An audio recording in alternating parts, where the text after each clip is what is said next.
할렐루야, 반갑습니다. 안겔레스 경신교회 장문구 목사입니다. 오늘 귀한 사역하시는 CTS와 또 함께 시청하시는 모든 분들 축복합니다.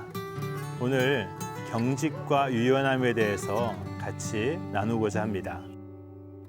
사도행전 11장 17절 그런즉 하나님이 우리가 주 예수 그리스도를 믿을 때에 주신 것과 같은 선물을 그들에게도 주셨으니 내가 누구이기에 하나님을 능히 맡겠느냐 하더라.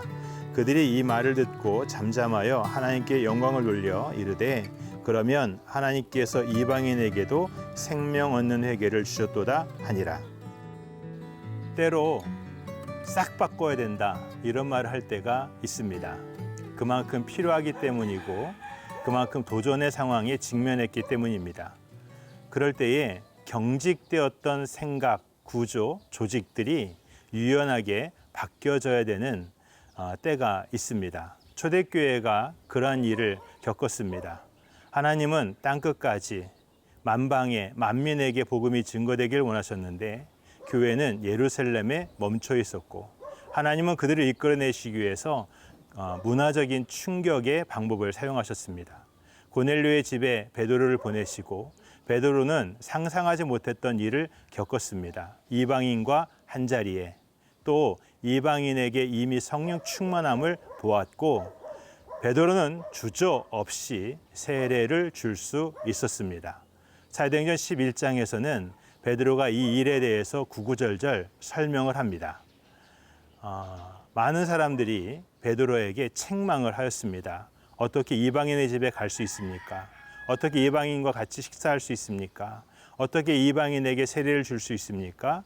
하지만 베드로는 내가 누구이긴데 내가 무엇이건데 하나님이 하시는 일을 맡겠느냐 하면서 자기가 하는 일은 내가 한 일이 아니라 하나님의 계획, 섭리, 인도하심이었다라고 하는 고백을 하게 됩니다. 그럼으로써 초대교회는 많은 변화를 가져옵니다. 이제 땅끝까지 이르는 선교에 나아가게 되는 것이죠. 오늘 말씀을 곰곰이 들여다보면 베드로는 하나님이 우리에게 주신 구원은 선물이라고 믿고 있고 이 선물을 유대인과 이방인 차별없이 주셨다라고 생각하고 있습니다. 또한 베드로는 충분히 하나님의 뜻에 순종하고자 하는 마음을 가졌고 초대교회도 잠잠하였다고 하니 기꺼이 순종하는 모습을 갖고 있습니다.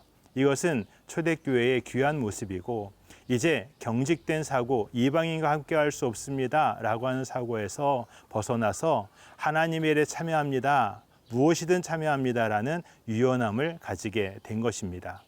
우리가 지난 1년 팬데믹, 락다운 상황을 거치면서 많은 답답한 상황들을 겪고 있는데 저는 한인교회 목회를 합니다. 지난 1년 참 쉽지 않았습니다. 교인들은 한국에 가고 못 돌아오는 상황에 있었죠. 그것보다 더 중요한 것은 우리에게 중요했던 많은 것들의 변화가 불가피하였습니다. 특히 예배. 너무나도 중요했던 것들이 이제는 방법이 없어져 버린 것입니다. 그럼에도 불구하고 해야 한다. 여기에 우리가 본질을 붙잡는 유연함이 필요해진 것입니다. 또 그러한 유연함 속에서 중단 없는 예배가 어떠한 모양으로든 어떠한 방식으로든 진행될 수 있었습니다.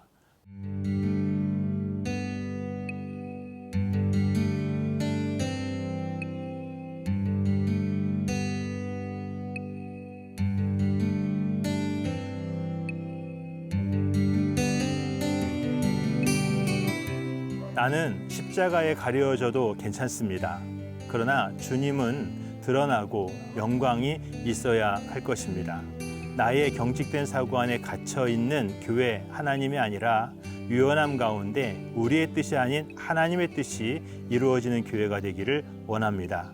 그럼으로써 유연함 속에서 주를 찬양하고 교회가 예배가 온전하게 드려지는 일들이 계속되길 원합니다. 우리 필리핀에 있는 모든 한인교회, 아니 이 땅에 있는 모든 그리스도인들이 하나님의 뜻 안에서 또한 복이 되기를 원합니다. 감사합니다.